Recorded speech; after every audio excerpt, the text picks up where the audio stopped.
Pierre Abonné Carproc, bonjour. Aujourd'hui, je vous présente la voiture de Gaëtan qui est venu du nord de la France. T'es de quel point exactement déjà? J'habite près de Lille, à la frontière belge. D'accord. Un petit village en Belgique. Vous avez un peu d'éthanol là-bas? Oui, Ouais. juste à la frontière, on fait 5 km, on a de l'éthanol. D'accord. Donc aujourd'hui, tu as fait la route pour nous amener ta Pistard. Il me semble que c'est un moteur 323i. Oui. Tu peux m'expliquer un peu ce que tu as fait dessus? Dessus, à la base, le moteur qu'il y avait dedans, c'était un 325i. À l'achat du véhicule, je l'ai sorti parce qu'il était vraiment vieillot. J'ai été sur Paris, j'ai racheté un moteur d'occasion qui m'avait été certifié d'être refait et en bon état. Je l'ai ramené, j'ai récupéré ma pipe M50 où les injecteurs, j'ai pris des injecteurs de 328 et j'ai rajouté dessus un support de filtre à huile M346 pour pouvoir avoir un refroidisseur d'huile D'accord. dessus. Donc on va ouvrir le capot, on va regarder tout ça. Recette habituelle, pipe M50, injecteur B28. B28, papillon M50 aussi. D'accord, le support de filtre à huile. Il n'y a pas grand chose d'autre dessus. Révision en temps et en heure, et puis sur la voiture, c'est la partie châssis que j'ai travaillé un peu plus. D'accord. Donc c'est ta Pistard, vous avez déjà fait quelques sorties avec? Ça fait 5 ans que je roule avec sur piste avec ce moteur-là, et vidange à chaque sortie.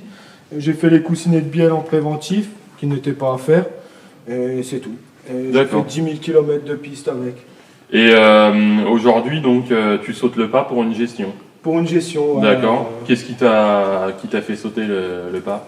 Déjà le prix du carburant qui commence à augmenter sérieusement, et puis sur une journée piste on est vite à un petit 200 € d'essence, donc ça peut aider, et puis c'est surtout pour le côté gain de puissance qui m'intéresse,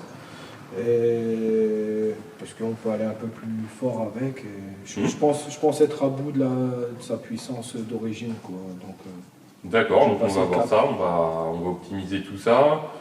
L'éthanol aussi, effectivement, on consomme plus. Pour rappel, on va protéger le moteur, on va réduire les températures de gaz d'échappement. Donc pour son utilisation piste, ça va lui permettre d'avoir plus de sécurité au niveau des contraintes thermiques et de dégager bien sûr plus de performance. Généralement, donc, pour rappel, la pipe M50, c'est un montage qui se fait beaucoup sur le 2,5 litres 170 chevaux. Hein, c'est un moteur M52. Ça se fait aussi beaucoup sur le 328. On retrouve en fait sur cette pipe de 325i des conduits qui vont être beaucoup plus larges et plus courts, ce qui va favoriser la puissance en haut régime. Le moteur M52 a été bridé naturellement ici par le constructeur avec des pipes au conduit très serrés et très longs pour favoriser la souplesse, diminuer un peu la consommation. Donc ça explique que c'est une conversion d'admission qu'on trouve très régulièrement dans le monde de la E36. C'est un moteur qui développe d'origine 170 chevaux. Après reprogrammation, on atteint en général entre 178 et 182 chevaux. Et la pipe M50 va nous permettre d'évoluer vers 190 à 195 chevaux. C'est la moyenne constatée. Donc on a parlé de la partie moteur, on a fait le tour sur ce point-là. Maintenant, je voudrais que tu me parles un peu de la liaison au sol, tout ce qui est freinage, suspension, pneumatique, transmission. Qu'est-ce que tu as fait sur cette voiture à ce niveau-là? En disque de frein, on est resté sur un diamètre d'origine, étrier de frein d'origine aussi, avec des plaquettes DS 3000 à l'avant. J'ai supprimé le bloc ABS, je suis passé en Duritavia complet. D'accord. Avec un répartiteur à l'intérieur, tout en Duritavia. T'as un répartiteur de freinage réglable? Ouais, c'est ça. J'ai tout supprimé ce qui était d'origine et j'ai refait un circuit moi-même en fait. Ok. Donc on est carrément sur autre chose. Après, en amortisseur, j'ai des KW V3 inox. Ok. J'ai un X-bar en dessous de la voiture, c'est une pièce qui vient d'un cabriolet. J'ai des bras de cambre à l'arrière Les jantes, c'est des braids en 16 pouces, en ET15, pour dire d'élargir un peu les voies. L'arceau, c'est un arceau que j'ai fait avec un collègue. Au début, j'ai eu la voiture. Donc ça, c'est ta conception, c'est ça? Ouais. D'accord. Par après, j'ai enlevé le réservoir d'origine, j'ai mis un réservoir en bac derrière et une pompe externe, arceau, harnais, puis tout ce qui va en éléments de sécurité. Et le pont à l'arrière, c'est un 373 autobloquant. D'accord, donc ça tire assez court. Ouais, ça tire Je court. vois qu'il y a t'as gagné pas mal de poids sur les plexis, les vitres. Ça, c'est fait il y a une semaine. On a coupé tout ce qui était les ailes et tout ça. On a fait des grosses découpes pour dire de virer un maximum de poids. Du coup, j'ai racheté un kit polyester. Donc, on a les 4 ailes, on a la malle arrière, le capot, pare-choc, les coques de phare. Et on a enlevé les vitres, on est passé en macrolon. D'accord. T'as eu l'occasion de la peser? Non, pas encore. Non, pas encore. Non, je pense que tu vas avoir une belle surprise. On verra, j'espère. Après, on s'est dépêché de la faire parce que la date chez vous était là et on ne s'attendait pas que ça arrive aussi vite, quoi. Ok, super. Donc, concours, freinage, suspension, arceau, réservoir additionnel. Je pense qu'on a fait le tour. On va passer à la phase diagnostic. On va voir au niveau électronique si la voiture a des choses à nous dire sur des petits capteurs, des petites bricoles qu'on a l'habitude de voir sur les E36 moteurs M50, M52. C'est une spécialité chez nous. Et ensuite, si tout va bien, on passera à l'extraction de la cartographie. On a un calculateur qui est flashable, c'est un Siemens MS41. Donc on va récupérer les informations par la prise.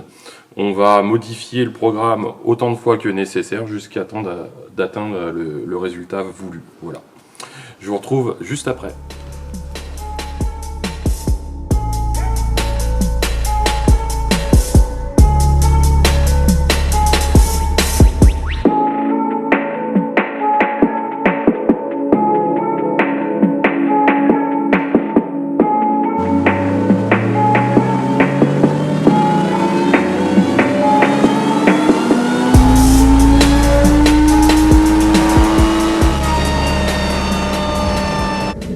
D'effectuer le passage au banc de cette voiture, surprise, elle a sorti 198 chevaux et 235 newtons. On s'est posé des questions, est-ce qu'on avait affaire à un bloc de 2,8 litres? Pour rappel, un 323i dans cette configuration-là, avec pipe M50, injecteur de 2,8 litres et du sans-plomb, ça doit sortir entre 170 et 180 chevaux. On a 198 chevaux, d'où vient cette différence? Surtout que la richesse est excessive. On va chercher 9,2 d'AFR dans les tours. On a contrôlé les références du calculateur. C'est bien un calculateur de 323i. On a regardé la référence du bloc moteur. C'est un bloc moteur de 323i. Au vu de la courbe de coupe, avec un couple maximum à 5500 tours, on suppose qu'il y a des arbres à cam performance qui ont été installés auparavant. On se retrouve ensuite pour la cartographie et les passages au banc.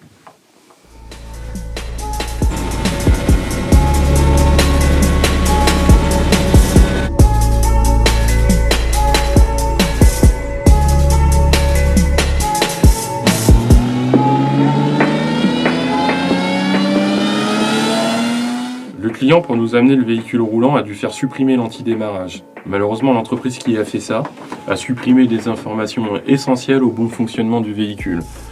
Et comme vous pouvez le voir, les 3 premières lignes ont été effacées. On a restauré cette partie-là, on l'a réparée et on a supprimé proprement l'antidémarrage.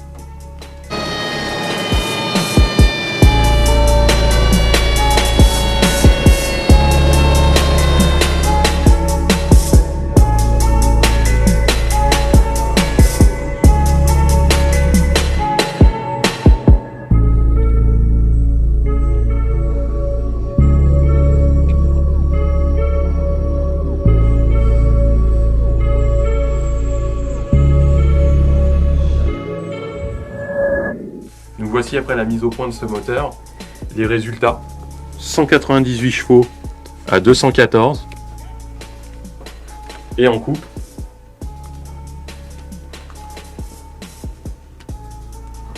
235 Newton à l'arrivée et 257 au départ. Ces résultats sont en partie dus à l'éthanol au lieu du sans-plomb, les avances d'allumage majorées et la correction de la richesse grâce à la sonde qui se trouve dans l'échappement. On est passé d'AFR de 9,5 en pleine charge à 5500 tours à 12,5. Le moteur est plus libéré, il délivre sa puissance et conserve une très bonne fiabilité.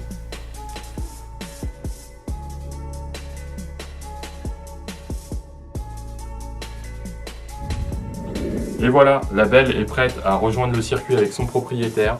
Chez CarProg, on a à cœur des projets sur les Youngtimers. Alors n'hésitez pas à nous les confier. Vous pouvez vous abonner à la chaîne pour suivre plus de projets. Restez connectés. Sur ce, je vous souhaite un excellent week-end et à très bientôt. Merci.